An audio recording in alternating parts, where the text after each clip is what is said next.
Good morning. We'll call to order the regular meeting of the Board of County Commissioners. If you would please join me and stand for the invocation and the Pledge of Allegiance. I invite you to join with me if you're willing. We come together this morning with grateful hearts for the blessings in our community, our state, and our nation. As we undertake the business of our county, may the words that we speak and the actions that we take reflect the best that is in each of us. Amen. Amen. I pledge allegiance to the flag of the United States of America and to the republic for which it stands, one nation, under God, indivisible, with liberty and justice for all.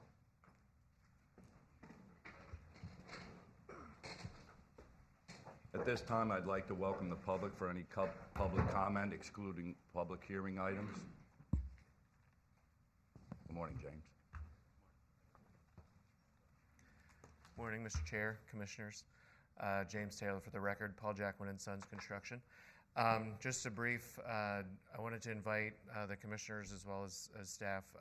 Paul Jackman's hosting a Indian River Lagoon cleanup on April 2nd from 10 a.m. to 4 p.m. at Little Jim Bridge. We'll have a dumpster, trash bags, and gloves, and we're just hoping to get as many people out there as we can to pick up some trash. We did it in November and probably had about 30 of us and filled up an entire dumpster. It was like we found a lot. April 2nd. Yep. Thank you very much. That's important news. Thank you very much. Thank you. Is there anyone else for public comment? If not, I'll close public comment, and we'll go to item number 5, the approval of the minutes for the informal meeting of February 22nd and the regular meeting of March 1st, 2022. Move approval. Second. We have a motion by Commissioner Hutchinson, Commissioner Bardson's a second. All those in favor signify by saying aye. Aye. Aye. Minutes approved. Okay, we have a couple proclamations this morning. The first one will be proclaiming the week of March 20th through March 26th as National Surveyors Week in St. Lucie County, Florida. And this morning this will be accepted by John Wilbin, Alexei Gilev, and Ben Stinson. Is anyone here? You are, sir. I'll meet you down there, and the clerk will read the proclamation. All three of them are here. All three of you are here. Please come up. A resolution proclaiming the week of March 20th through 26, 2022 as National Surveyors Week in St. Lucie County, Florida. Whereas the Board of County Commissioners of St. Lucie County, Florida has made the following determinations.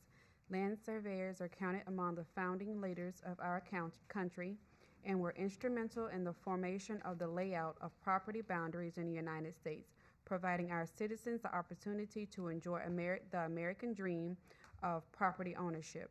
United States Presidents George Washington, Thomas Jefferson, John Adams, and Abraham Lincoln all served as surveyors, contributing to the historical mapping of America in its early years. The surveying profession requires special education, training, knowledge of mathematics, and related physical and applied sciences and requirements for evidence. Surveyors are uniquely qualified and licensed to determine and describe land and water boundaries for the management of natural resources and protection of private and public-private boundaries.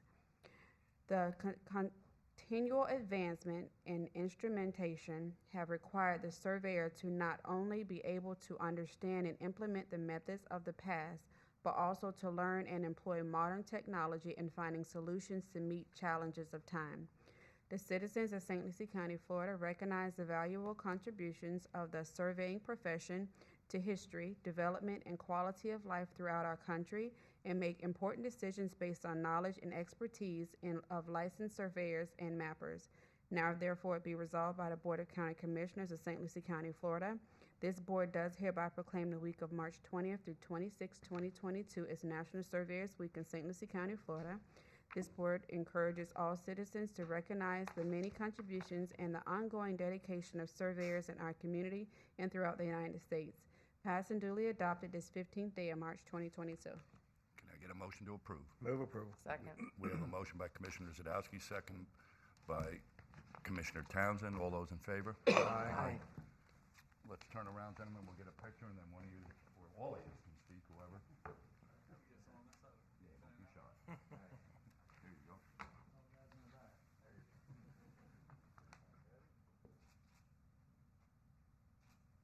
Then seconds. Okay, please do. Morning, Benjamin Stinson. As a resident, local surveyor, and treasurer of the Florida Survey and Mapping Society, on behalf of the other surveyors of the county, my privilege to accept this proclamation.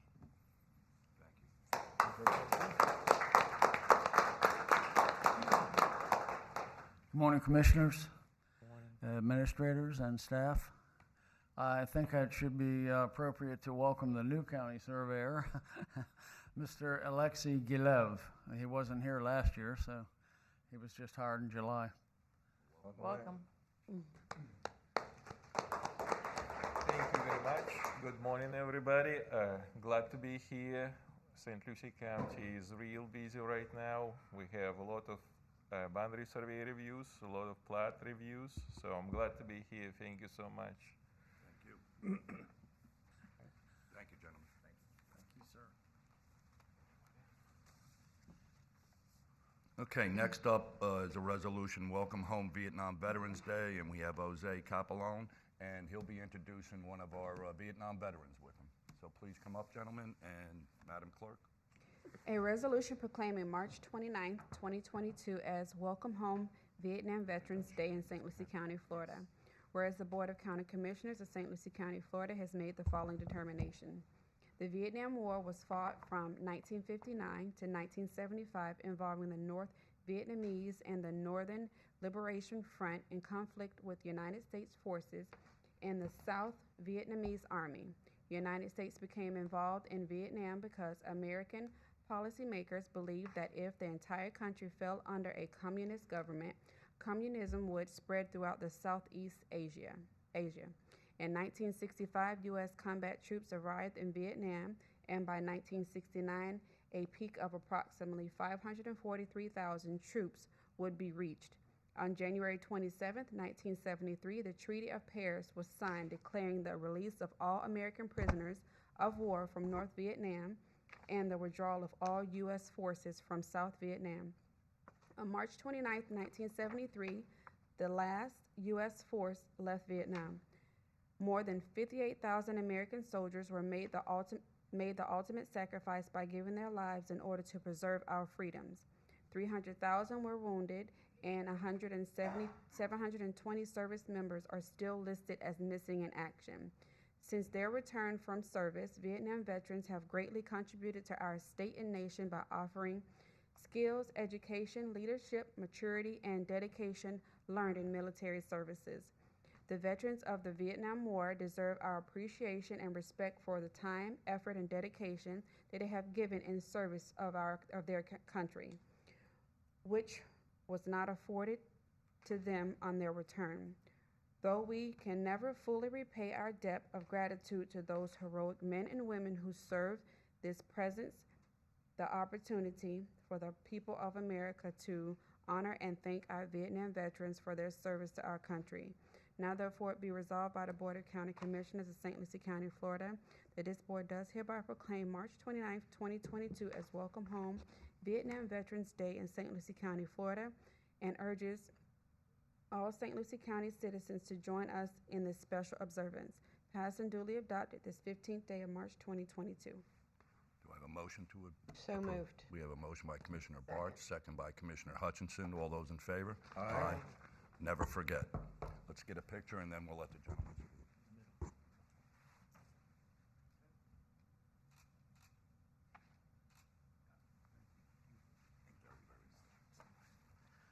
Good morning, Commissioners, Administration. For the record, Jose Capelon, I manage the Veteran Services Division, and I'd like to take this opportunity to invite everybody to come out on Saturday, March 26th, to our Vietnam Veterans Day celebration. This is an opportunity for all of us to say thank you to amazing heroes like Sergeant Kipper right here.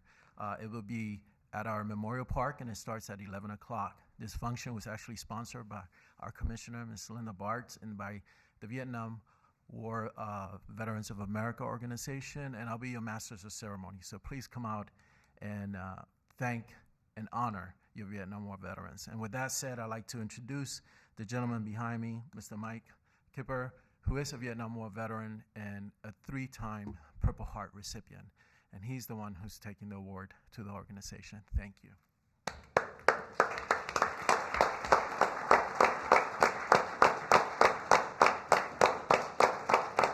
Thank you very much. It's with great honor that I accept this proclamation on behalf of all the veterans here in St. Lucie County and the Vietnam Veterans of America. Thank you very, very much. Thank you, sir, and we honor you. Thank you. Commissioner Bartz? So let me, where are you going, Mike? What the heck?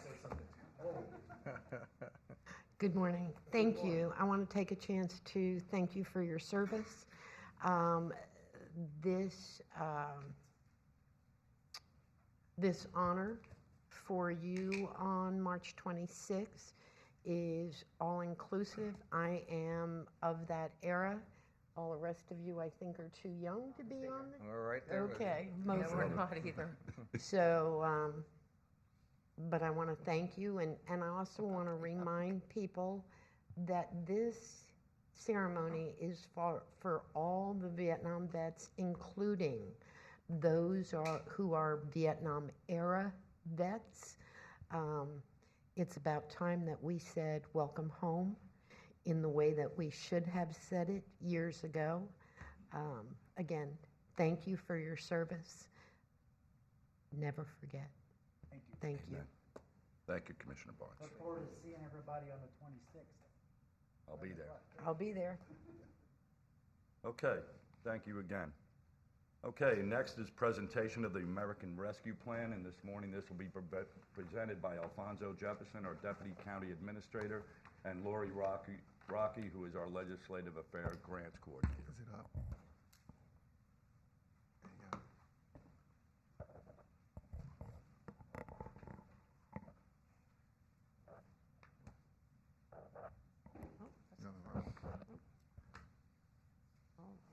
Well, good morning, Commissioners.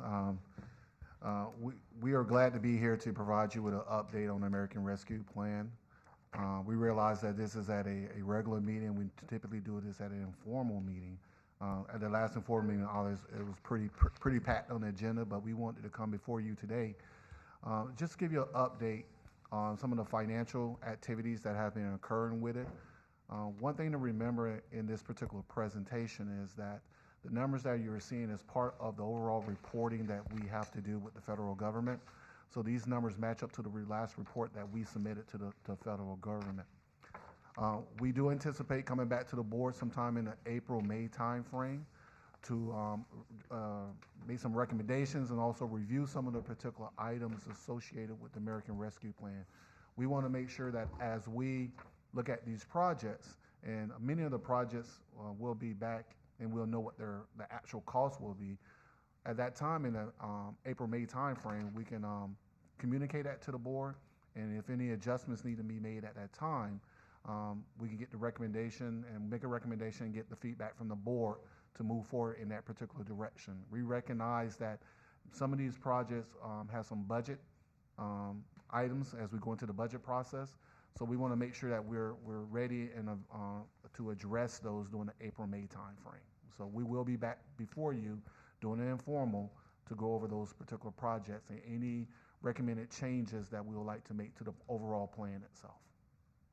So with all that being said, Lori Rocky, who has been really on the ground working with the departments to move this forward, to get all the information, I'll let her just go through the presentation and I'll be here to answer any questions. Good morning, Chair, Commissioners. For the record, Lori Rocky, Legislative Affairs Grants Coordinator. I'm really excited to be here this morning.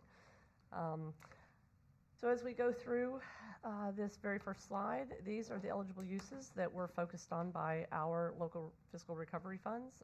We are working towards the response to the economic impacts from the pandemic, and then also we're investing in water, sewer, broadband, and the infrastructure.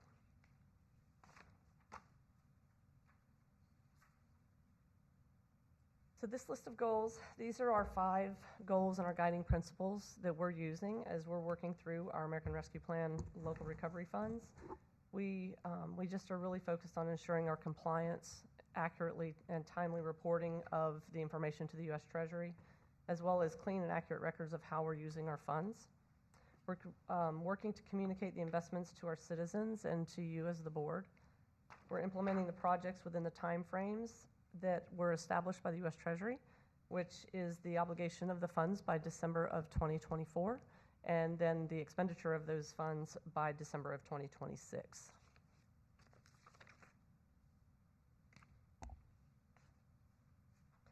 Okay, as we move through the presentation, as Alfonso had mentioned, I just want to remind you that these numbers and the things that we're reporting are as of December 31st of 2021. That was our reporting quarter, and it was reported to the U.S. Treasury by January of 2022. Our next reporting period is going to, for the project and expenditure report, which you see there at the second tab, or the second bullet, that is the next reporting period, which is due April 30th.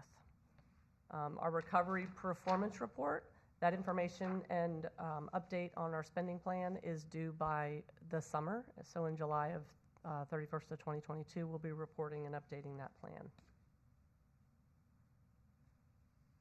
Okay.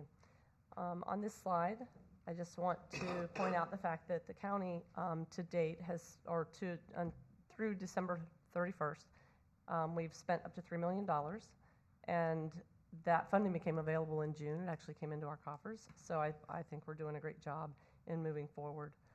Staff anticipates that the infrastructure projects and the design expenses are going to start showing up in June, because we have contracts that are going to be coming into play very, very soon.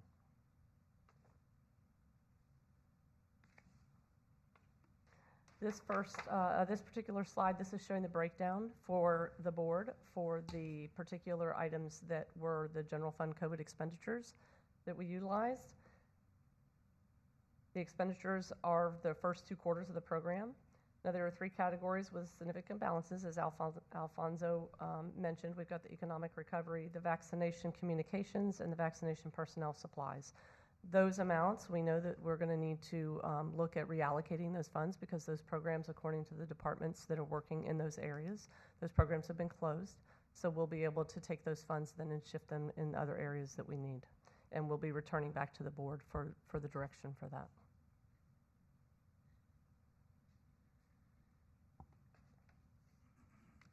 I just want to mention how proud I am of our staff for the procurement process. We've done a fantastic job. We had to work with the legal department, and thank you to Dan and his staff as well, to really create our federal procurement process. So we've done some grants over the years, but to this extent, in having 22 projects that all had to be vetted, meeting all of the federal requirements, and I think that the staff's done an amazing job working on that. This first project for the jail medical wing study, that's going to be ranking actually today. The rankings come in for that one, so we're excited, and the presentations will follow shortly after. This slide represents our stormwater projects. This particular slide, it's not ranked in priority order. It's ranked in more of a chronological order for you.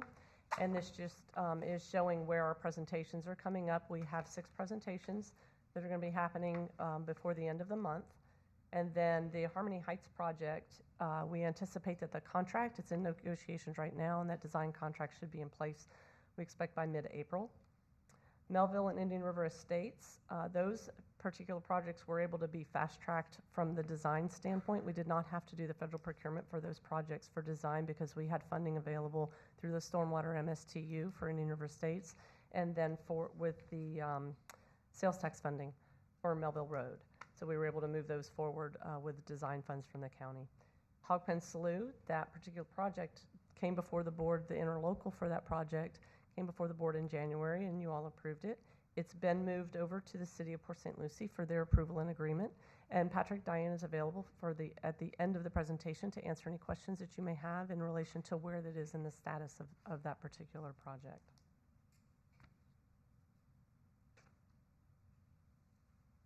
Our utility projects. So we were able to do the design procurement. It's been completed. It was a unique opportunity for us to be able to do our procurement for a group of vendors versus project by project specifics. So that was a new experience for us, and they did a great job with that. The staff is currently reviewing and ranking their project list to assign it to the qualified vendors so that we make sure that we're getting the best match for the project to the vendor. We anticipate having 4 to 6 projects under contract within the next 60 days. Oops, did I? Okay. All right. On this slide, we're representing the other American Rescue Plan grant funding that we have received, the county's received to date as of December, from state and federal agencies. This is the money that, with the state local fiscal recovery funds, there was money that went to the state agencies, and this funding is what is represented by this, is the other grant sources that we have that are not our local funds that we're using. Now, I would like to go through, as you see the asterisk beside each of these divisions or departments, you can see that there's a number there. I just want to give you the breakdown of what those grants are and what they're representing. So for the community services, they've received 2 grants. One was in June of 2021, and that was the Emergency Rental Assistance Program 2, the second phase of that program. They received $3 million, and that was back in June. In October of 21, they received the HUD Home Invest Partnership at $3.5 million. So that's what those 2 projects represent. The September 2021, we got from USDOT Operations for transit. That funding was for operations. For our port, in December of 21, we received from the Florida Ports Council the $800,000, and that also was for operations. In December of 2021, the library received 2 grants, one for laptops for $42,000, and then also an additional grant for tablets. So they were able to add some tablets to their inventory. In the Environmental Resources Department in November of 21, Florida Humanities gave a grant of $25,000, and that also is for operations. So our total American Rescue Plan Act funding that the county has access to and we're able to utilize is $72 million. That's a lot of money. I'm so excited for us. I think we're going to be doing really great things with that. Okay, this next slide, our community outreach. We have been working with developing these graphics that you see before you. These are going to be used on project signs, like we have the sales tax project signs that we've posted. We're going to be doing the same thing with all of our American Rescue Plan projects as well. And we're going to be using this information in our web and printed material. Moving forward, in addition to, or for another community outreach that we're doing, we're going to be providing this same presentation that we give to the board every quarter. We're going to, in the future, moving forward, we're going to be presenting that to the Citizens Budget Committee as well. That concludes my presentation. If there are any questions, please let us know, and we'd be happy to answer them. Any questions from the dais? I've got. Lori, great job, first of all. And I'm not sure you can answer this question. It may be for community services. Are we still doing a rental program? Actually, I do have some details on that. I was able to speak with community services yesterday. Let me slide back through here. So for our I'm looking through my notes here. Okay. For the ERAP2, so they opened the program January 10th of 2022, and they are $230,000 shy of having it all fully funded. They closed the applications in February on the 9th. So that program was opened. They got the applications, and they're $230,000 shy of the full allocation. Okay. And just real quickly, one of the other things that we talked about was the community outreach. Mm-hmm. And I expressed my concern for the sign with the black background. Yes, ma'am. Is that it may not be visible as you are driving up to it. I'm just concerned about the color. I love all the other, but only concern I had is that as you're driving up, it's going to be too dark for you to read it. And I want everybody to know what we are doing. Yes, ma'am. So, Yes, ma'am. And I did take that into consideration as well. And that's when I got thinking about it. That sign, when we work with our Road and Bridge Department, our sign shop, then we're going to definitely utilize their knowledge and experience to make sure Okay. that we're getting the right thing out there for Just the wanna- traffic. Yes, ma'am. Commissioner Zadowski? Mr. Chair, again, good morning and great job by everybody involved in this. It was a heavy undertaking. It's the first time in my career here that we've actually had a problem spending money, or even having any money to even work with. So it's an amazing thing. So first and foremost, Laura, your time in Public Works, understanding the FEMA clawback issues is probably good training for you and where you're at today. So thank you for coming over to this side to do this. It's incredible. So that being said, I understand the feds are adjusting the rules, the requirements, the clawback strings, and so on and so forth. And as those morph, I understand there's going to be some changes as to how allocations are made. And I'm also, guessing that you're working on mechanisms to lay out, the nonprofit diversity and NGO programs that may come for future grants. As part of the process, and where funding becomes available. I know there's going to be, probably an education component to that, but I'm just going to ask you if that's the case. Thank you for the question, Commissioner. One thing we would like to do is come back to the board, again, during that April, May timeframe, and submit a proposal when it comes to some of the nonprofit-based, faith-based organizations, with a focus on the critical needs within our particular community. So typically, sometimes when we do nonprofit type assistance, we just put it out there, and then you got hundreds of nonprofits out there. Somebody get 10,000 here, 5,000 there. That really does not move the needle in our community. So we're looking at developing a program for board consideration and direction on that really kind of moves the needle in our community, but focus on the critical items based on data that's in our community today. And so we're hoping during that time frame we'll be able to come as part of the informal to communicate and seek more direction from the board before we release, obviously before we release anything, but that's our thought process. With all our particular projects, when you talk about the American Rescue Plan, there has to be an educational component that crosses all boundaries, that goes out into all communities. And that's part of our communication strategy. We're out there, we're communicating the particular projects, we're communicating the programs and services that are available to our community, regardless if they're in the northern portion of the county to the southern portion of the county. We're making sure that our community is hearing the message. If they're not, we're finding other avenues in which to get that message out to them. It is our community partners, which is the cities or any nonprofits, to make sure that the community is receiving that particular message. And one of the things that I've learned through this process is this is kind of almost like one-time funding. So whatever comes forward for, you use the term, moving the needle, the nonprofits, the faith-based, they're going to have to pick it up after the fact, after these funds have been expended. So I think that's important for the public to know that that's part of the challenge. The other is, talk about moving the needle. I see EDCs here in the audience today, the Economic Development Council folks, and one of the challenges that we have in this county right now is we have thousands of jobs that are available, but parents aren't able to go to work because they have child care issues. Mm-hmm. So maybe there's a focus going forward that child care is a part of that next opportunity, because we have jobs that need to be filled and people need to be able to go to work, and child care is getting in the way. So maybe that can be a focus. I'm going to switch gears real quick and get off of this, but I want to go back to the $1 million that St. Lucie County is cooperating with Port St. Lucie for Hog Pen Slough. It just goes to show the intergovernmental cooperation that St. Lucie County has had with our municipalities. Port St. Lucie and Fort Pierce has been excellent.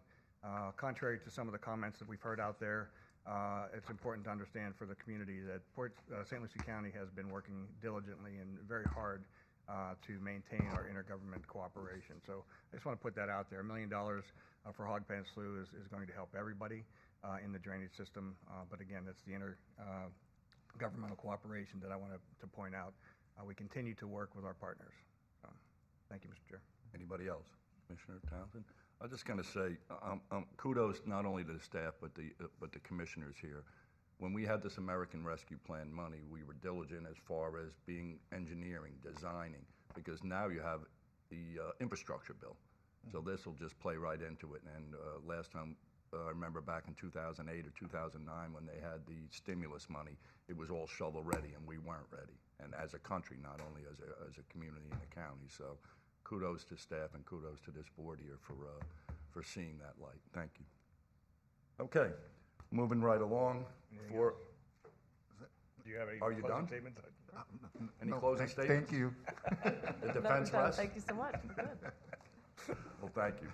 Before I get an approval on the consent agenda, I just want to add that K1 and K2 are these projects are funded by the infrastructure sales tax. That is the Longwood Park stormwater design contract for almost $250,000, and the Keene Road over Taylor Creek Bridge, and that is $13,657.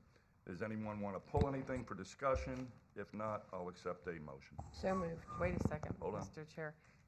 I don't want to pull something, but I want to address two things. Okay. Because I know that after we do consent, staff leaves to go about their day. So I need to know if Patrick can come up and give an update. We all received the email on what's getting ready to happen with the railroad crossing closing. Mm-hmm. And there's been a lot of calls into my office, so I just need to know, I've had conversation with the school board. They're going to be routing the buses through Vero. The next question was 911 responses. Are they going to go through Vero? Good morning, Commissioner Townsend, members of the Commission. Patrick Diane, Public Works Director for the record. To the Commissioner's point, we've been working diligently with Brightline, who are performing the additional work ahead of the operations of that train, which is expected late 2023. They've been working with the county to get permits for all our crossings. They've actually completed all the work along our crossings. So the crossing that we're talking about now is the North Bridge to North Hutchinson Island, which is actually a DOT road. And we do maintain the signal there at Old Dixie Highway. There is some county correlation there. Staff's been working really, really hard with that group. The railroad and DOT are kind of a bit distant at times, so they're harder to pull in, but we've had excellent cooperation. The original plan that they were showing showed a closure of 20 days for that crossing. That was going to be very, very painful for our residents, for our emergency services, for our school board. So we've worked with that contractor to look at some flexibility, and we've narrowed that closure down to an 8-day schedule now. Of course, weather permitting, construction, things will happen, but we're looking at 8 days of full closure. There will be a law enforcement officer out there at all times to make sure that people are following the rules and not trying to go across there. But 8 days is what we're looking at now. And yes, Commissioner, I know that there's been some coordination from engineering staff with the fire department. They're fully prepared to be able to respond to North Island, likewise with law enforcement. And as you said, yes, with that full closure, the school board will need to route those buses up and around through the Causeway and Vero Beach. So that's going to be a lengthy detour. We understand that. I think we've gotten to a point of concessions that they've made, shrinking that down to about half the time that they originally proposed. And that's the willingness that we've seen from them. Well, there's been questions, and they are trying to prepare, and they're okay as long as they have the facts. And so I know that there's people that watch this or go back and watch it. So we get the information, but I wanted them to hear it from you because I know that you have diligently worked to make this as short as possible to have less impact to the residents over there. So thank you. Thank you. One question, Patrick. When you say 8 days, just for school purposes, could they possibly start on a Saturday and finish on a Sunday? You know what I'm saying? So there would only be affected 5 school days, Monday through Friday. You could Saturday, Sunday, those 4 days, and then end up on the weekend. Yeah, Just Mr. food for Chair, thought. that is a consideration. I know that the schedule has changed just recently. There was an email that came out yesterday. They were originally proposing the 18th of April. That may have shifted a couple of days, so we'll go back and check and update. But I would suppose so that they're trying to avoid that work day to the extent possible. Yes, sir. Thank you. Any other questions? Yes, Patrick? I have one other thing because of staff leaving. The other question, I have a lot of here recently in the last 2 weeks. If Frank, could you update us on the Humane Society, please? I know that we've transitioned over to Midway Road, but what time frame do you think we're looking at before we'll be able to start having adoptions there? Because there's people from the community that are inquiring about this, and they're being told that we are not picking up animals and that we are not open to the public to adopt. So if you could update, please. Certainly, Chair, Commissioner, thank you for that question. So everyone knows that we are now fully operational out of Midway Road Humane Society, our shelter, as of March 8th. So we are no longer using Sunrise Humane Society. We are still having the same model that we did before with Sunrise Humane Society, where we have opened our webpage. So if someone wants to adopt an animal, they take a look at our webpage. We have all animals listed. Then they contact our animal shelter and make arrangements to view that animal, and then we'll make arrangements for that animal to be adopted. Okay, thank you. I mean, that's what I told them, and I had conversations briefly with Mr. Tipton yesterday. But again, people do watch this, so I wanted the update to come from you. So we are working with Eric Gill and Ruben Dye to make sure our website has all that information front and center. So we're meeting with them on Thursday, so you'll see an updated page, so it'll be a lot user-friendly. And as far as picking up animals, we are picking up animals. I know of no complaints of us not picking up animals.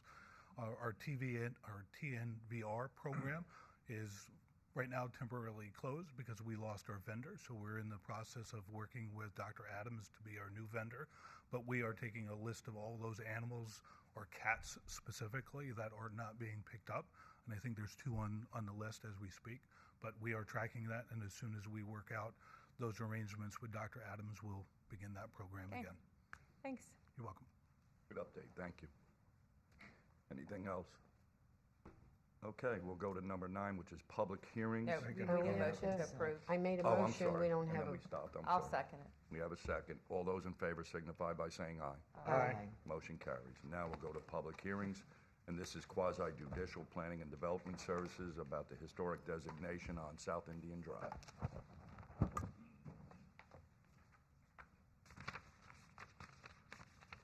Good morning, Chair Mitchell, members of the board. Corey Benton, I'm the Assistant Planning Manager for the record, and today serving as the county's Historic Preservation Officer. For some context, the property owners, the Jacksons, acquired the site at 9809 South Indian River Drive of March of 2021. They filed a demolition request with staff parallel to the Development Review Committee proposal for a lot split over the summer. Therefore, the structure, which is identified on the county's Historic Resources Survey, was evaluated for any context or recognition as being an exceptional historic resource. Then it proceeded through our process. Again, this morning's hearing is quasi-judicial, and will provide some of the highlights as well as confirmation of public notice for this morning's hearing via display ad in the local newspaper, notice posted on the property, mailing letters to owners of property within 1,000 feet as required by ordinance, and letters provided to the applicants and their representatives.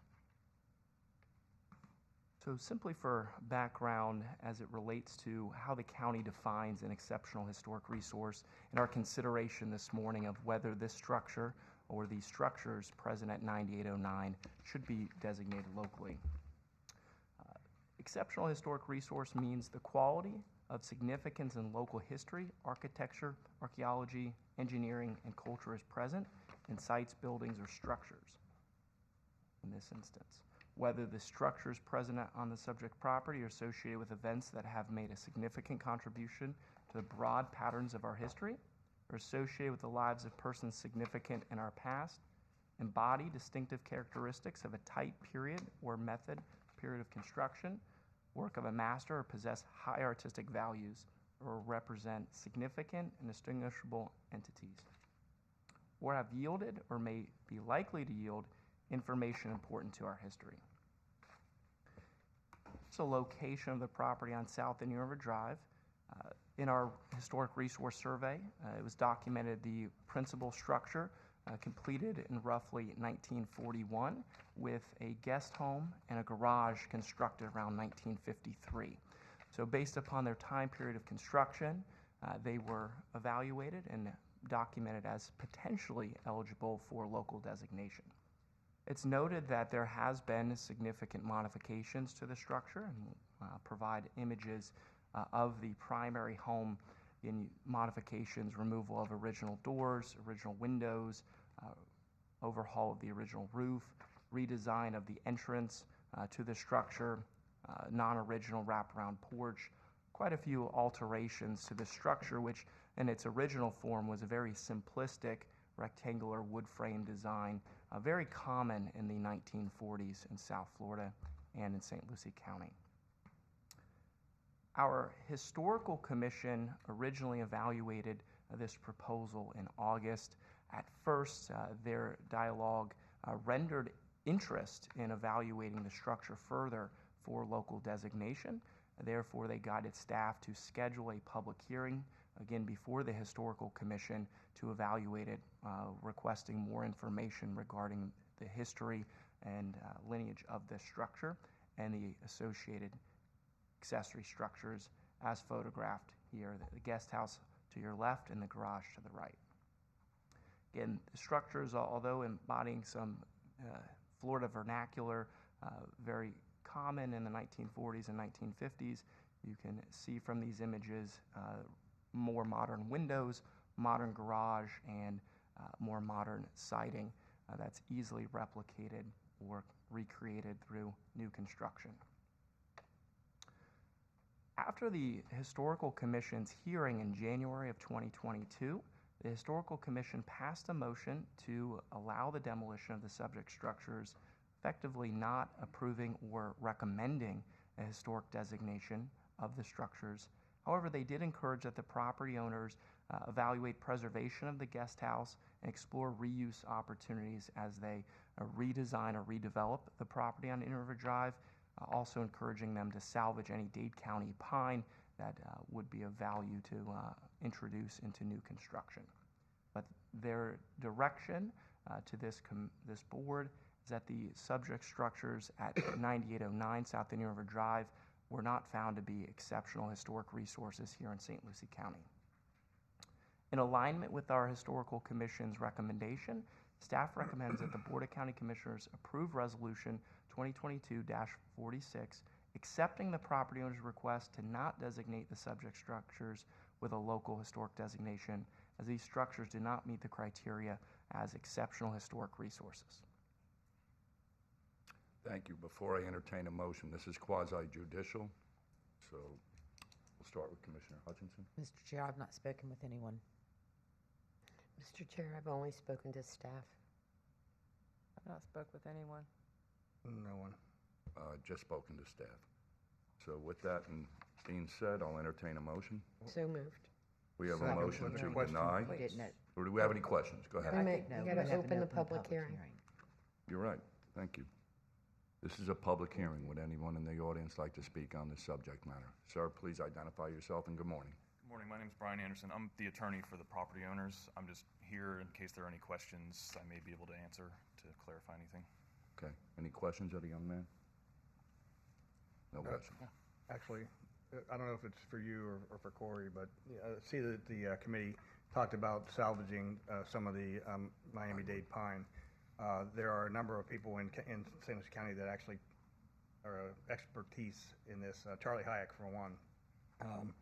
He and I were going after the one on Indian River Drive years ago, probably 10 years ago, and he was able to salvage almost all of the internal wood, the Dade pine, and be able to reuse it.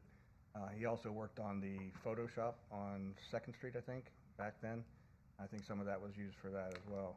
But certainly encouraging that type of reuse would be incredibly important, and I think very, very valuable to the owners, really. So. Yeah, and that's their plan, is they're going to keep the guest house. The garage it's got termite problems, so they've got to demo that. But then the main house, they're going to gut it, take whatever building materials they can and use, because they want to preserve what they can.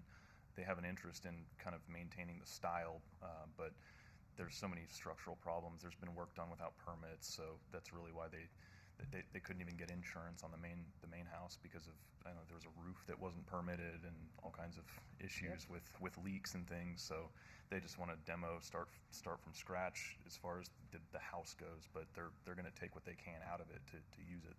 It's a pretty extensive and expensive project. So yeah, and it's funny because we're talking about having alternate housing elements. This was done back in what, 1950 something.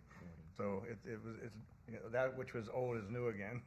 Having the guest house as a alternate structure. So, but I just want to make sure that there was some focus on the reuse and the historic side of that. So, thank you. Any other questions? Seeing none. Motion to approve. We have a motion by Commissioner Hutchinson, second by Commissioner Bartz. Any questions or discussion? All those in favor signify by saying aye. Aye. Motion carries. Thank you, sir. Thank you. Thank you, Mr. Benton. Okay, we're moving along to the regular agenda. Air and Seaport, which is A1.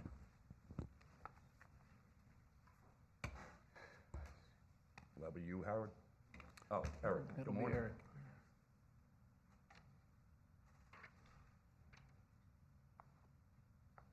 Good morning, Eric Knupka, Airport Manager for the Tres Cruces International Airport. Bringing forth to you our request for the Air and Seaport to continue or to go ahead and have a statewide marking contract. Part of the process we're trying to achieve with the 139 process is trying to, of course, get the proper markings on the ground. This is a statewide contract that's already been issued and bidded through the Florida Department of Transportation Aviation Division. We're requesting that the county, of course, piggyback off this. We can actually save a substantial amount of money, and plus we also have funds secured through FDOT as well as some matching local funds for us to proceed with this. Our timeline is to go ahead and start in April timeframe with this, and if we can go ahead and request approval, and then we can expedite the process with the contract and get this project moving. Any specific questions? I'll be more than happy to answer anything that anyone might have. Any questions? I'm just glad it's finally getting done. I started talking about this with Stan 2 years ago, so motion to approve. I'm Happily. going to second that and copy Commissioner Townsend's comments on it. It's nice to see these projects starting coming to fruition. Absolutely. And if I could ask a question, Mr. Chair. Eric, Yes. how close are we? I know this is a significant part of the 139 process. That's correct. So about how close, I'm not going to hold you to a date or a number, but are we getting that much closer with this last project coming through? So this is one of actually three probably. We just finished the resurfacing of the runway. We just opened it last week. The striping is a major component, mainly because of all the other safety enhancements that are required that are not in place currently, plus they're faded and derelict in so many ways. The other project, we will be replacing all the airfield signage, which again is just airfield state grant process we have through that. That contract has been let. Right now we're in procurement mode with the actual lead time for the equipment for the signage, which will be retrofitting to LED. That is also a big requirement for the process. We're hoping to start that. They're actually starting the process now, but by the time we start putting that signage in place will be as soon as that the manufacturer can get those signs to us, and we're expecting late June, July timeframe. And of course, some of the security improvements we've also got planned will be starting around that same time frame, which is not necessarily going to hold up the 139 process, but for other processes in terms of security enhancements for TSA. So we're pushing along, we're making things happen, and trying to proceed as quickly as possible. We anticipate that this striping project will take no longer than 30 days, weather pending, of course. So if it's raining every single day, but for the most part. When we did the overlay for the runway 1432 project, we did get a lot of paint involved to incorporate into that. So, which I shouldn't say knocked out 1/3, but basically it did take care of quite a bit of the requirements. But we still have the remaining of the airfield to do. But we're pushing forward and trying to push the contractors and the engineers as quickly as possible to get a lot of this done. I just want to say thank you for the work that you've done since you've been here. You've been here a short time, and you've really pushed things forward pretty quickly. Yeah, no, he has. Done a good job. Thank you. Well, we're working that in the marketing here, doing really well. Thank you. Yeah, we're pushing forward, so we Thanks, appreciate Stan, everything. Okay, we have a motion and a second. All those in favor signify by saying aye. Aye. Aye. Motion carries. Thank you, Eric. Thank you. Okay. Number B, County Attorney, Project Ben. Thank you, Mr. Chairman. I believe there's members of the EDC present. Did you, and you had a PowerPoint that you wanted to present, perhaps? That's up to you. If you'd like me to present it, I can. I'll give a brief overview, Mr. Chairman. Sure. Project Ben is a boat manufacturer and a targeted industry in the county. It's identified vacant land for potential construction of a new manufacturing facility in the unincorporated area. The proposed project will be about 100,000 square feet of a new manufacturing facility, a capital investment of $10 million in real property, $1 million in tangible personal property, and it will result in the creation of 170 new jobs. And the per worker is above the average wage for the county. We do have a resolution that's attached to the agenda that perhaps after Mr. Tesh has an opportunity to brief the board on, we would recommend approval. Thank you. Good morning, Mr. Tesh. Good morning, Mr. Chairman, members of the commission. Mr. McIntyre, thanks for the introduction, and I'm pleased to be before you today for Project Ben. I'd like to apologize in advance that we're not able to reveal the company's name today. We've had extensive meetings with staff as well as you all on individual meetings with company executives. So the reason for that is because this is a competitive project looking at other communities, and there's also some financial restrictions with regard to the company. Again, we can explain that at later meetings. Would like to thank Mark Satterley, Ben Balser, Corey Benton, and Thondra Lanise for their help in the discussions about the particular siting of this facility. It is on Boat Builders Row on St. Lucie Boulevard. Commissioner DZ, you talked about being able to get people from point A to point B in corporate childcare. Having that cluster of manufacturers there, lends itself to getting more people into these great jobs. Today I'm also joined by my colleagues, Jill Marassa and Jen Dubé, and they're here to answer any of the tough questions. I'm afforded the opportunity to provide one slide. I've been cut down severely. And we know who for good really does reason. the work. Yes. Before I go into the economic impact, just a little bit of background on the proposed incentive package. We are requesting expedited site planning and permitting, an ad valorem tax exemption at a tiered approach, the Job Growth Investment Grant, and also the county's road impact fee. I'd like to remind the commission that this package of incentives are all performance-based. The company must build the building, they must make the product, hire the people, and pay them, and that provides a level of standard that we've utilized for several years and very successful. Just a little bit on the economic impact. We use the IMPLAN economic modeling system with both inputs and outputs. That is a pretty standardized economic research tool. Going to the new jobs, looking at direct, indirect, induced, and total jobs of 265. As Mr. McIntyre pointed out, there are 170 direct jobs at an average wage of $23.39, which is about 113% of the St. Lucie County average.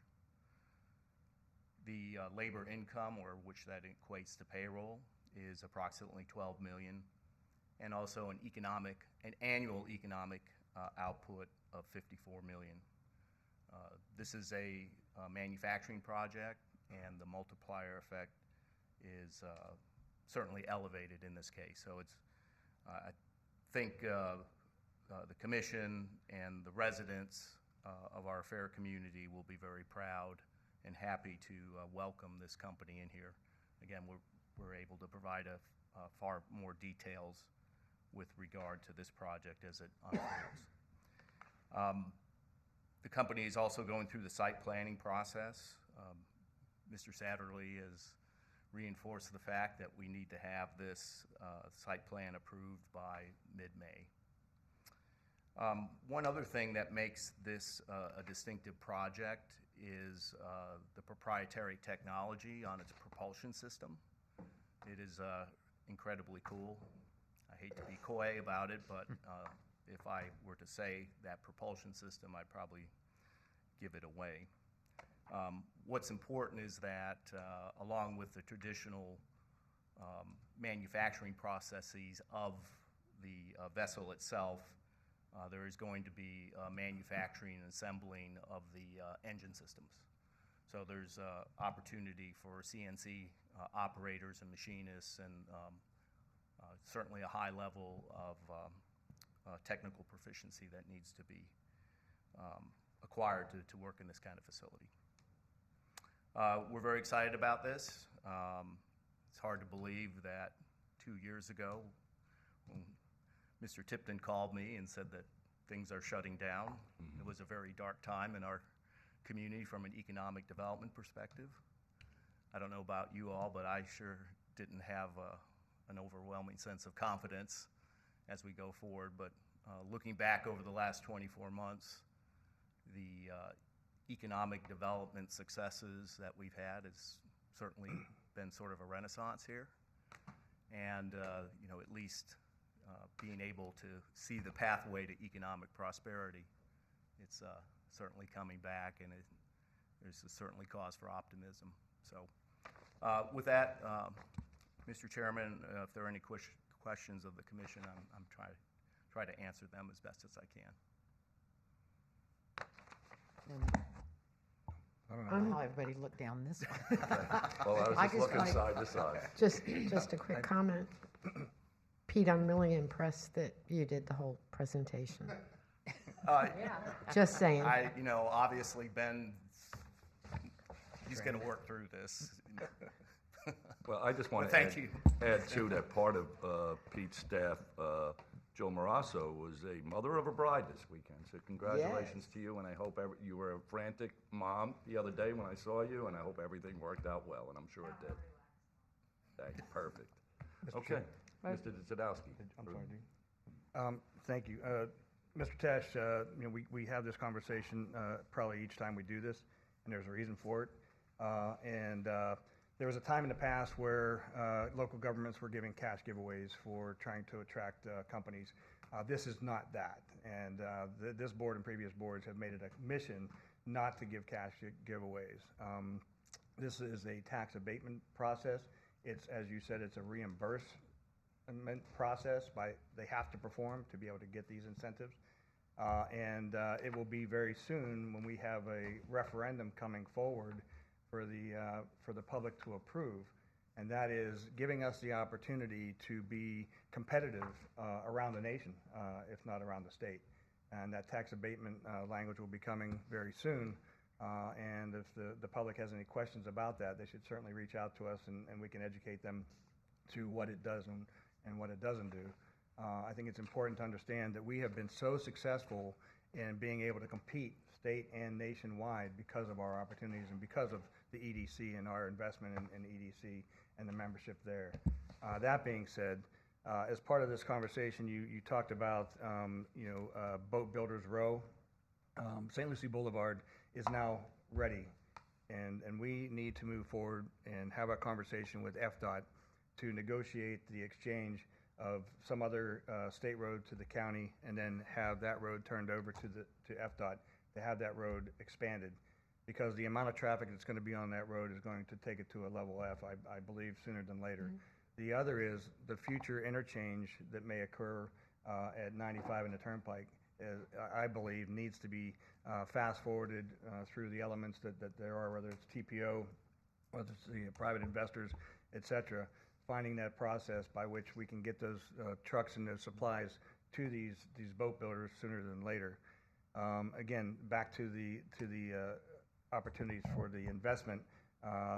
the competitive pay scale has increased, since I've been here, has increased more than double the median wage. And this is the reason why, because this board and previous boards have had the vision of manufacturing, intermodal distribution, and changing the economics and the groundwork of what we look like in the nation. We're away from citrus, unfortunately. We're tourism, rooftops, retirees. That is not an economic engine. It has its place, but being able to have a 12-month-a-year economy, that which is manufacturing, intermodal distribution, and going on to the corporate side, rooftops, while lovely, they don't pay the bills. The corporate side of things pays the bills, but it also provides a proper wage in which people can actually buy those homes. So I want to point all those things out because it's important to understand the speed to market also of what we've been able to accomplish within our planning departments and the professionals that we have there, and then our help from the development review committees and the chamber, the builders. All of those folks are important to us being so successful and finding ways to streamline the process and make us more successful, make you more successful. That was Jill, never mind. That's okay. That's okay. But I think it's important to say these things when we're here. But again, going back to the future request of the public support of the tax abatement, that's a tool in our toolbox that continues to make us successful and provides those jobs that are available.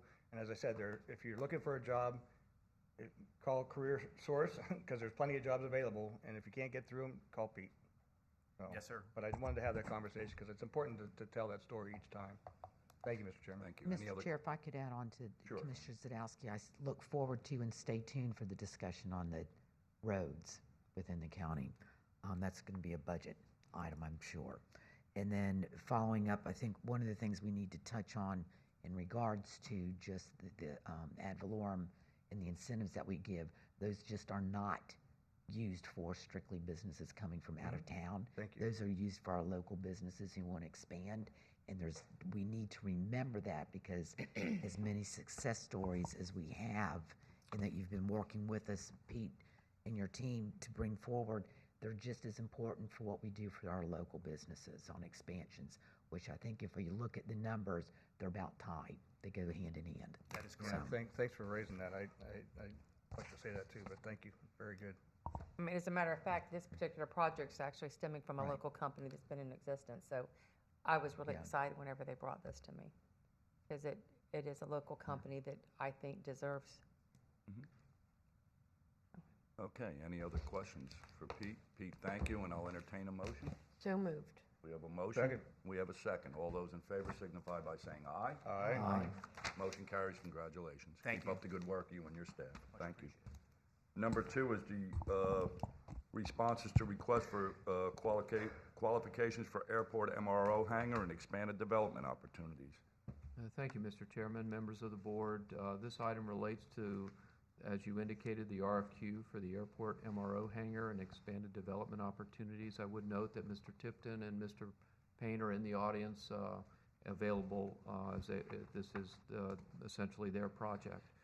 The board will recall in November of 2021 that the board authorized advertising an RFQ and took several other actions. And this is just, we're in the middle of that process and we wanted to report back to you. We did receive 7 proposals in response to that RFQ. There was a committee appointed by Mr. Tipton and it met and it narrowed those down to 5.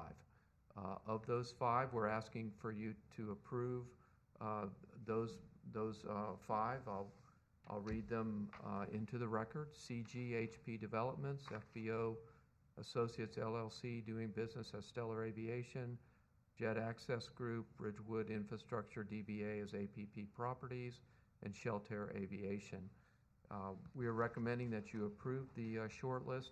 In addition, this is a 2-step procurement process. The next step is an RFP to those 5 shortlisted firms. We're recommending that you authorize us to send the RFP to those firms. Again, Mr. Tipton and Mr. Payne perhaps have comments on this, but this is, again, an interim step where the next and perhaps more important step is the RFP that will be coming back to the board once the responses are received. Mr. Chair, may I ask a question? Mr. McIntyre, do you know the time frame of those coming back? I don't have a specific time period. We're ready with the RFP. We know that the board asked that this be expedited. We've tried to accommodate that. We moved this up on the agenda to try to accommodate that. So we're ready to, as soon as the board grants approval, we're going to send those out. I don't know, maybe Mr. Tipton has a better sense of that. My guess is if it was a 60-day offering, then you will have that time for people to make those submissions, and then we'll bring it back as soon as we can. But I think the good news for the board is that you have 5 companies that have been vetted already, that have already declared an interest and some of their design for what they would like to see. And so what we anticipate coming back should be an outstanding product because of this 2-step process. We should be able to get a lot more detail and have a lot more fuller conversations with each of the proposers. So the idea is coming back in, I don't know, but certainly May or June, I would think we would have that opportunity. Okay, thank you. Any other questions? Mr. Chair, this is separate from what this is from an agenda item, but as we put this out for request for proposals, I think it's probably time that we start, stoking the waters and with the idea or the thought process that we look for proposals in the future for terminal development, maybe a temporary terminal process with the future terminal build with a operator in a P3 style process. I think that it's time that we start stoking that flame, if you will. We're getting closer and closer, and to be prepared for future passenger service, it will take some time to process that and to get the interest of the investors out there. So whether we have this conversation now or in an informal, I think it's something that needs to be discussed, because I think we have made significant progress on the airport and its future economic input for the residents of this county and the Treasure Coast, quite frankly. And to include in that is that we're a trade zone now, and the tariffs, which will benefit our local and nationwide and international-wide trade. So that's good points. Any other questions of staff? I can just remember over a year ago we were at the airport conference, and I think you brought a roll of maps and rolled them out. We're trying to sell it, and here you are a little over a year later, and you've got, well, you had 7 companies, dwindling down to 5 really good companies. So we've come a long way in a short period of time. No, we have come a long way, and I think everything is finding the right time, and I think the time is now. When we first came out with the hangar, it was about coincided with the COVID experience, as Pete was recalling some 24 months ago, and that kind of shut some things down. But I do want to recognize too, Charlotte Byerly in tourism helped us with our advertising. Our outside consultants and our outside counsel have been outstanding in this process to get us to this point, and Desiree and her team in purchasing have been outstanding along with Stan. So I think we are at that point, and to Commissioner Sadowski's point, the idea that we're going to be able to afford to develop this airport on our own, it's financially not feasible. It's going to take the types of grants that you approved earlier today, which a lot of the time are 80-20 grants. And so we have DOT, we have FAA as great partners, but even then, it's not going to be enough. And so trying to find those private partners, one of which you will find through this RFP process, is going to be critical, along with APP, our current partner as well. A motion to approve. We have a motion by Commissioner Townsend, second by Commissioner Zadowski. All those in favor signify by saying aye. Aye. Motion carries. We'll go to announcements. Howard? Thank you, Mr. Chair. Commissioners, our next meeting will be a regular meeting here in these chambers on Tuesday, April the 5th at 6 p.m. Also want to announce that we have a beach basket pilot program that is starting April 9th, which is a Saturday at 9 a.m. This is through our ERD and Parks Department, Environmental Resources Department and Parks, working together to launch a kind of a beach cleanup program. And these beach baskets will be placed at Pepper Park, Blind Creek, Dolman Beach, and consist of baskets, signage with instructions, a scale, and a QR code for participants to passively pick up trash and record the weight and type of trash they cleaned up so we understand what's going on out on the beach. So using technology and volunteers to help us. And that's it. How about the informal on April 12th, the regular meeting on the 19th, and Earth Day? Do you want to announce what we're doing on Earth Day? So looking out ahead, we have our annual celebration for Earth Day at the Oxbow Center on St. James in Port St. Lucie. That is on the Saturday, April 23rd, starting at 10 a.m. That is an event that continues to grow and expand, and it's kind of fun for all ages. And so it's a focus on the environment, but it's a lot of fun throughout the day, a lot of entertainment, a lot of information. It's also a cultural arts opportunity as well. So we're kind of mixing environmental, cultural arts. It's a great day. And so there'll be a lot more information to come, but we celebrate Earth Day here in St. Lucie County in a big way. And Smokey the Bear will be there. Okay. With that being said, I'll entertain Mr. them. Chair, Go ahead. just a real quick, I just went blank. How did that happen? It comes with the AGE virus. It's always Speaking I of wanted viruses. to ask if we could consider going back to the other room for our informals. I think it is much more conducive to conversation when we are having an informal. As long as, and I'll just say from my Just putting that standpoint, out. as long as there's not something where it's going to attract a lot of audience participation, not participation, but viewing to come to the meeting, I'd certainly entertain that. But if there's something that's big news or something like that being discussed, then I'd prefer to have it in here. That's fine. I just wanted to put it out. All right. Mr. Chair, I'd like to comment on that. I disagree. I think that room, even with everybody that's in there, it's very claustrophobic because there's people behind you that your backs are to, where at least here you get to look out and see everybody, and people can sit as close or as far away as they want to. And I don't think that room, I actually prefer having them in here because I feel that it gives staff and the community a little bit more space and to be claustrophobic up in that room, because that room doesn't hold everybody when they show up. Okay. Duly noted. Thank you. I'll entertain a motion to adjourn. So moved. We'll come to order St. Lucie County Erosion District. First on the agenda is general public comment. Seeing no one, we'll move to the approval of the minutes of February 15th and March 1st. So moved. Second. There's a motion and a second. All in favor? Aye. Aye. Motion passes. We have a consent agenda today. Is there a motion to So approve? moved.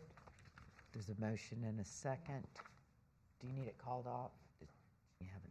Townsend All made the those motion, in- second Yeah, she's by got it. Bartz. All those in favor? Aye. Motion passes. There is no regular agenda. Is there a motion to adjourn? So moved. We'll call to order the Mosquito Control District meeting on March 15th. General public comment. Is there any general public comment? Seeing no general public comment, I'll entertain a motion to approve the minutes of the February 15, 2022. So moved. We have a motion by Commissioner Bartz. Do I have a second? Second by Commissioner Zadowski. All those in favor signify by saying aye. Aye. Aye. Motion carries. On a warrants list, 19 through 22, I'll entertain a motion to So moved. approve. We have a motion by Commissioner Second. Townsend, second by Commissioner Zadowski. All those in favor? Aye.